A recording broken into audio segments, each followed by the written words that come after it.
We've seen Spider-Man match fisticuffs with a variety of villains, sporting a fancy array of powers, and in most cases with a little spit, vinegar, and a whole lot of gumption, our hero has been able to punch his way to the top. But how will Spidey deal with a villain that has absolutely no powers? A man who attacks Peter's mind, messing with his brain until he literally ends up in a therapist's office. Our story starts with a little robbery done by none other than Spider-Man himself. And as much as I enjoyed this story, I pretty much have an immediate problem with its writing.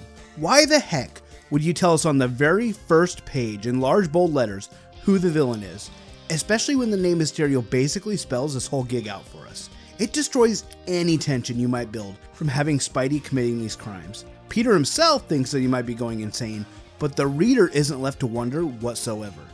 Anyways, our fake hero escapes with the stolen loot, and the city is abuzz with the news that once again Spider-Man is the bad guy. Except this issue, they are really mad about it. And the only singular person in Spidey's corner? Flash Thompson. The funny thing is that even Peter believes the news and begins to wonder if maybe he has a split personality or something. Like, dude, you literally went through a very similar problem in issue 1 against the Chameleon, my man. You also, in fact, know better than almost anyone how very wrong Jonah gets the news on a regular basis. Maybe Doc Ock hit you just a little bit too hard in the last issue. Sorry, I'm really ranty today for some reason. I swear, I did actually really like this issue.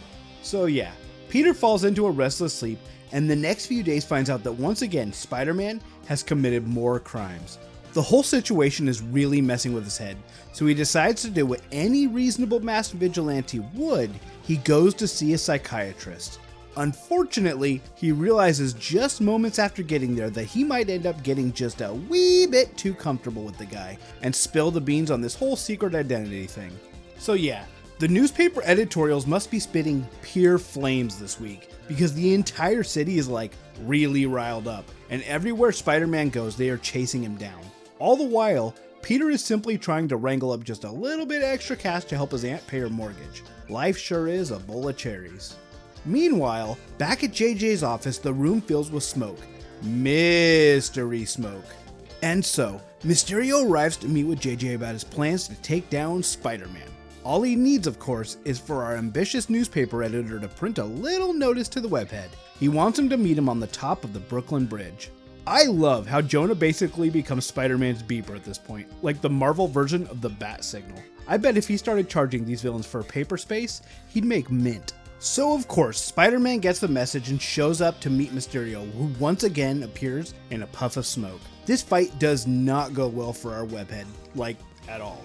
Mysterio avoids basically everything that Peter throws at him, walking on walls, flying through the air, and even disrupting Peter's spider sense, while covering him in a sea of smoke.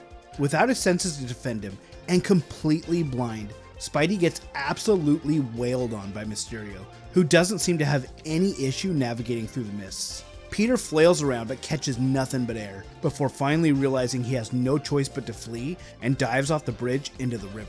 So the next day, the city has a parade for Mysterio because of his defeat of Spider-Man, and an absolutely glowing Jonah parades him around as if the entire thing was his idea. Because Jonah never changes. There's no way this could ever blow up in his face, right? Peter Parker meets Mysterio and slips one of the little spider trackers he invented a few issues ago onto the villain's cloak. I want to call out the art here. A few times this issue they do this half Peter, half Spidey face thing, like they're showing that Peter and Spider-Man are on the same page.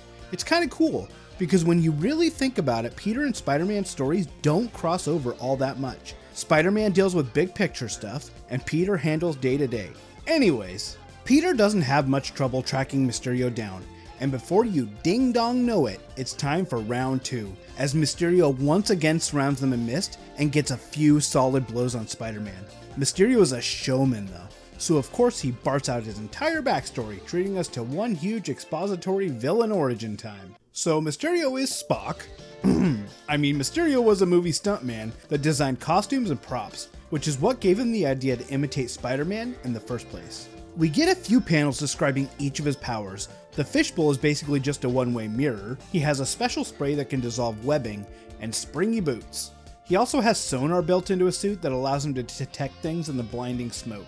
And on the plus side, it messes with Peter Parker's spider senses. But anyways, it's time for the fight to commence. This time though, Spider-Man uses his mobility to keep outside of the barrier of mist and swings wildly into it until he gets a lucky blow, knocking Mysterio through the wall and into an active movie set. This fight is about to get wild, as they have a very chatty battle throughout the set and up onto the hanging movie props. This was really the first time I felt like Peter was bringing the quips super hard. It was pretty hilarious, honestly. He even makes a funny little jab at the Human Torch. Now that he understands all of Mysterio's little tricks, Peter is in the driver's seat and he expertly counters them all, even breaking the sonar device so that he can use his spider sense to navigate the mists. And it's not long before Mysterio goes down.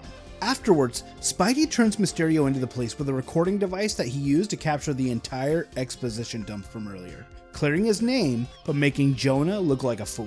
Thankfully, Peter got some really great photos, which cheered Jonah up so much that he decides to pay Peter at least half of what they're actually worth. What a stand-up guy. At least Peter gets a little bit of revenge as he shows up as Spider-Man and webs him to the ceiling. Honestly, I know I tore into it in a few sections, but this was a pretty solid issue. Mysterio isn't even generally a villain that I like all that much, but this was fun.